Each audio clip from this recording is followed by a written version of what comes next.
नमस्कार साथियों, नॉलेज गुरु में आपका स्वागत है। आज हम बात करेंगे गणित के एक महत्वपूर्ण टॉपिक जिसका नाम है HCF व LCM, जिसको विस्तार से महत्तम समापरिवर्तक व लघुत्तम समापरिवर्तीय भी कहा जाता है। HCF व LCM किस प्रकार ज्ञात कर सकते हैं वह इस वीडियो में हम समझेंगे, तो वीडियो को एंड तक ज़रूर देखें। चैनल को सब्सक्राइब करें, लाइक करें, शेयर करें। चलिए दोस्तों, शुरुआत करते हैं। सबसे पहले HCF ज्ञात करना, और HCF ज्ञात करने की इस विधि का नाम है अभाज्य गुणनखंड विधि द्वारा। यानी अभाज्य गुणनखंड विधि द्वारा अगर HCF ज्ञात करना हो तो किस प्रकार ज्ञात करेंगे। तो हमारे सामने पहला प्रश्न इस प्रकार है कि 26 व 91 का HCF ज्ञात करो। तो कैसे करेंगे, देखिए सबसे पहले यहाँ पे हम लिखेंगे 26, यानी 26 का गुणनखंड करेंगे। तो 26 किसके पाड़े में आता है, 2 के, कितनी बारी, 13 बारी। फिर ये 2 के 3 के किसी के पाड़े में नहीं आता, तो किसके पाड़े में आता है, 13 के पाड़े में, कितनी बार, 1 बार। तो ये 26 का गुणनखंड हो गया।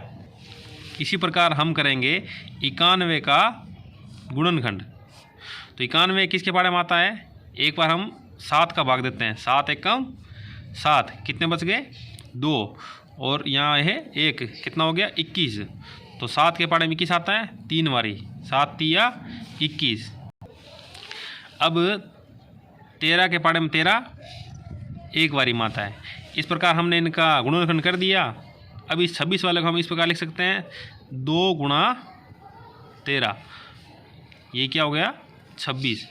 और उसको हम लिख सकते हैं 7 गुणा 13, ये कितना हो गया, 91। इनका HCF ज्ञात करना है, तो इनमें दोनों में जो सेम जोड़ा है उसको हम कॉमन ले लेंगे। तो यहाँ दोनों में सेम क्या आ रहा है, 13। इस प्रकार 26 व 91 का HCF क्या हो गया, 13। अब देखिए नेक्स्ट क्वेश्चन हमारे सामने इस प्रकार है कि 36, 30 व 42 का MSF ज्ञात करो। इस बार हमारे सामने संख्या आ गई 3। तो हम क्या करेंगे, सबसे पहले 30 का गुणनखंड करेंगे। तो 30 में सबसे पहले किसका भाग देंगे, 2 का।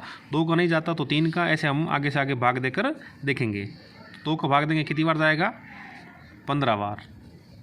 अब इसमें 2 का भाग नहीं जाता, कितना जाएगा, 3 का। 3 के पाड़े में 15 कितनी बारी में आता है, 5 बारी में, 3 5 15। अब 5 एकम 5। इस प्रकार हमने इसका गुणनखंड कर दिया। इस प्रकार आगे हम करना है 42 का गुणनखंड। तो 42 को हम इस प्रकार लिखेंगे, किसका भाग देंगे, 2 का, कितनी बार जाएगा, 2 दूनी 4, 2 एकम 2, यानी 21 बार गया। अब 21 में 2 का भाग नहीं जाएगा तो किसका जाएगा, 3 का, कितनी बार, 3 7 21, 7 बार। अब किसका जाएगा, 7 एकम 7। इस प्रकार हमने 42 के गुणनखंड कर दिए। अब हमें किसका करना है, 36 का। तो 36 का करने के लिए क्या करेंगे, 2 का पाड़ा बोलेंगे 18 बार, 18 दूनी 36। फिर 2 का भाग जाएगा कितनी बार, 9 बार, 2 निम 18।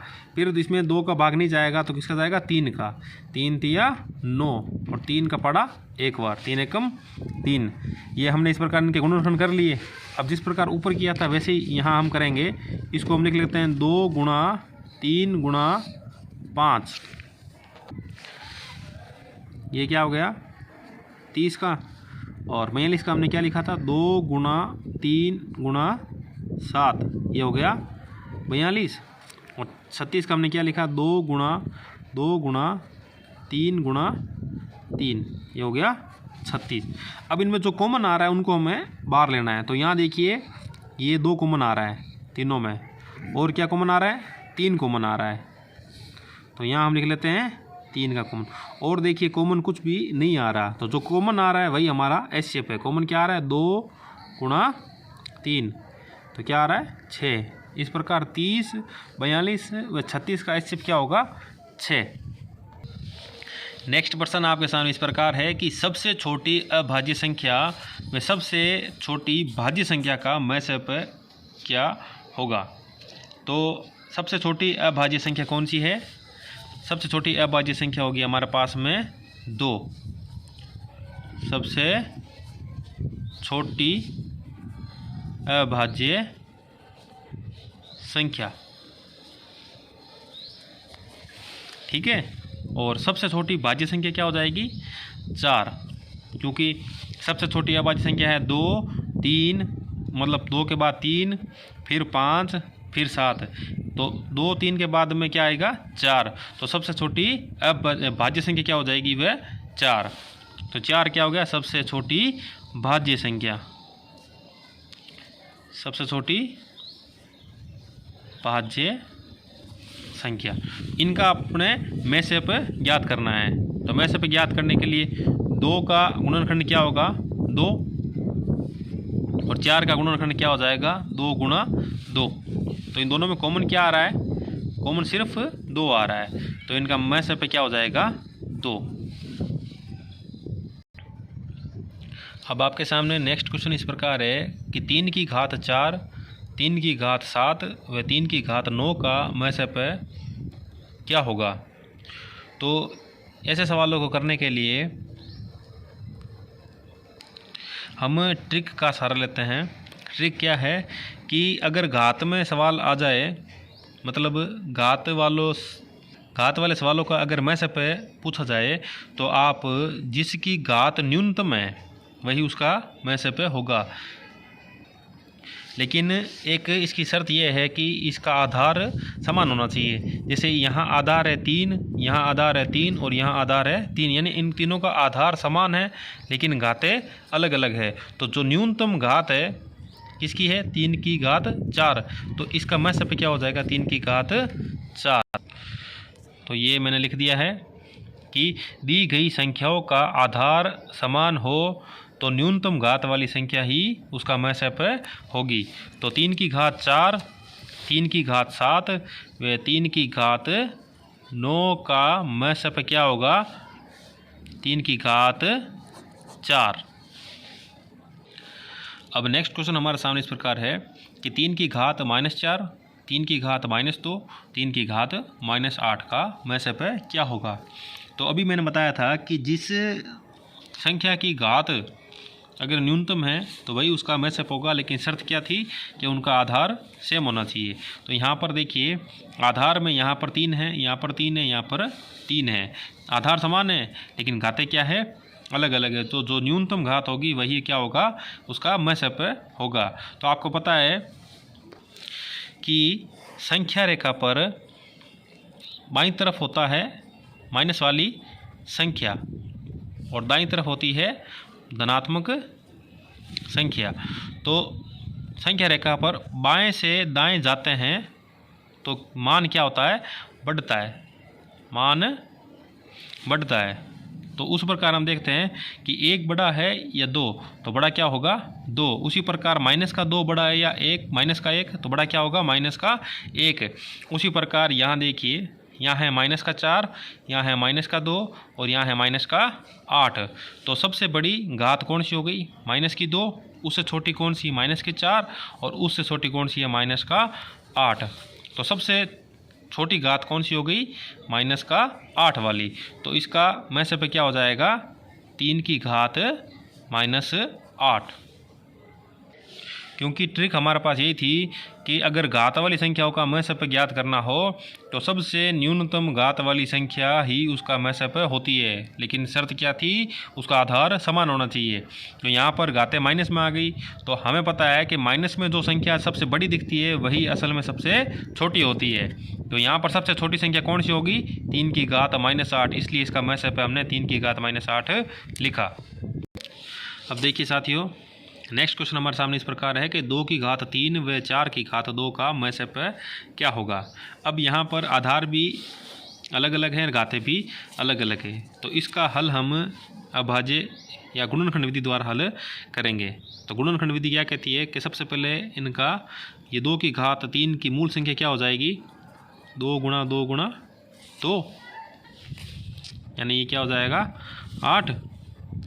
और 4 की घात 2 का मूल संख्या क्या हो जाएगी 4 चौक 16। तो हमारे सामने मूल संख्या क्या है 16 व 8। 16 और 8 का हमें क्या करना है गुणनखंड करना है। तो 16 का गुणनखंड इस प्रकार करेंगे तो क्या जाएगा सबसे पहले 2 का भाग कितनी बार 8 बार, इसमें फिर 2 का भाग कितनी बार जाएगा 4 बार। अब 4 के पाड़े में 2 का भाग देंगे कितनी बार? 2 बार। और 2 के पाड़े में 2 का भाग 1 बार। इस प्रकार ये हमने 16 का गुणनखंड किया। अब हम किसका करना है? 8 का। 8 के पाड़े में किसका भाग जाएगा? 2 का कितनी बार? 4 बार। फिर 4 के पाड़े में 2 का भाग कितनी बार? 2 बार। फिर 2 के पाड़े में 2 का भाग 1 बार। अब हम 16 के गुणनखंड इस प्रकार लिख लेते हैं, 2 गुणा 2 गुणा 2 लिख लिया, बराबर क्या है? 16। और 8 का गुणनखंड 2 गुणा 2 गुणा 2। तो इनमें जो जोड़ा समान आ रहा है वही इसका क्या हो जाएगा? HCF हो जाएगा। तो इसका HCF क्या हो जाएगा? 2 गुणा 2 गुणा 2 यानी 8।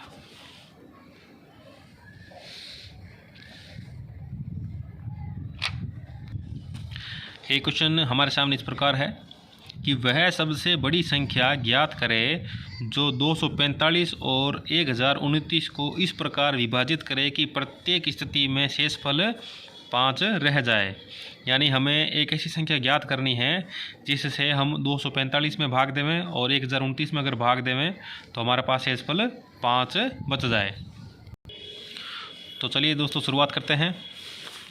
तो इसमें लिखा हुआ है कि अगर उस संख्या से 245 को विभाजित करें या 1029 में उसका भाग देवें तो 5 बचता है। तो शेषफल जो 5 बच रहा है ना, तो अगर इस संख्या से 5 को घटा दूं तो अभिष्ट संख्या क्या बन जाएगी? 240।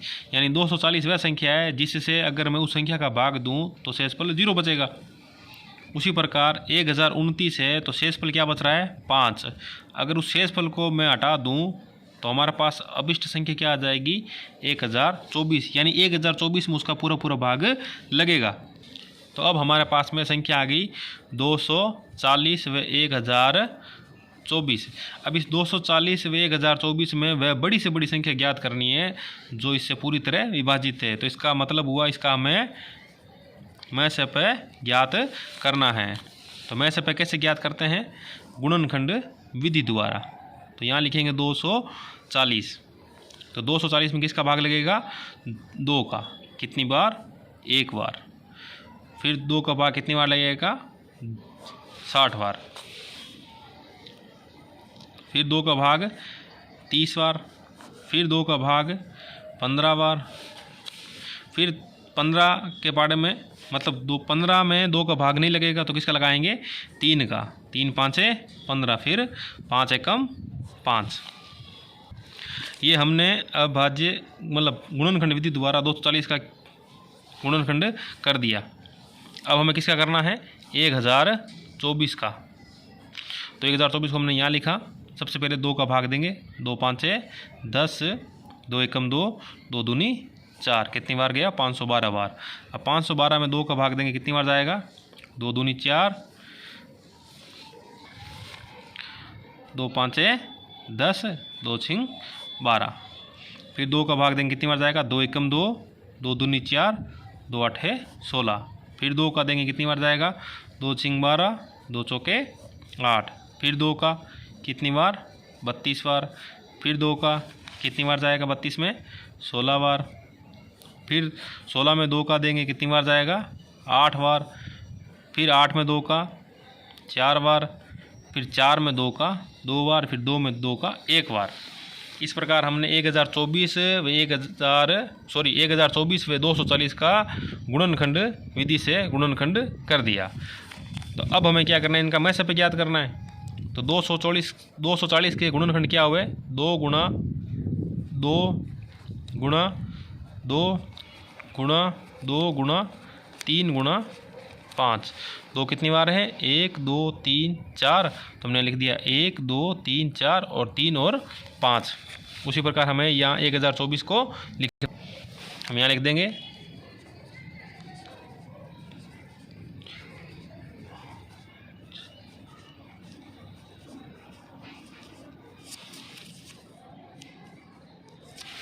यहाँ लिख दिया हमने 1024 के गुणनखंड। अब इनमें जो सेम आ रहा है उनको हम अलग कॉमन ले लेंगे। जैसे यहाँ 2 सेम आ रहा है, इन दोनों में भी 2 सेम आ रहा है, यहाँ से भी 2 सेम आ रहा है, यहाँ से भी 2 सेम आ रहा है और कोई संख्या हमारे पास में कॉमन नहीं आ रही है। तो क्या हो जाएगा इसका मैसेप है 2 दूनी 4, 4 दूनी 8, 8 दूनी 16। तो 240 1024 का मैसेप क्या हुआ 16। तो सवाल क्या था, सवाल ये था कि वह सबसे बड़ी संख्या ज्ञात करो जो 245 और 1029 को इस प्रकार विभाजित करे कि प्रत्येक स्थिति में शेषफल 5 रहे। तो यदि जो शेषफल बच रहा है उसको हम उस संख्या से घटा देंगे तो हमारे पास में अभिष्ट संख्या प्राप्त हो जाती है। उस अभिष्ट संख्या में वह संख्या हम ज्ञात करेंगे जो इसको पूरी तरह विभाजित करे। तो इसका इनडायरेक्ट मतलब हुआ हमें मैसेप ज्ञात करना है। तो 240 1024 का हमें मैसेप ज्ञात करना है। आगे और भी कोई सवाल आपके सामने आए बड़ी से बड़ी संख्या ज्ञात करने का और उसमें अगर ये बोले कि शेषफल 5 बच जाता है, 7 बच जाता है या 10 बच जाता है, तो आप जो शेषफल बच रहा है उसको उस संख्या से घटाकर जो अभिष्ट संख्या प्राप्त होती है उसका मैसेप ज्ञात कर सकते हैं। किस विधि से? गुणनखंड विधि से। तो आपका उत्तर प्राप्त हो जाएगा। तो साथियों आज हमने एचसीएफ को ज्ञात करना सीखा और आगे वाले वीडियो में हम एलसीएम को ज्ञात करना सीखेंगे। नॉलेज गुरु में अंत तक बने रहने के लिए धन्यवाद।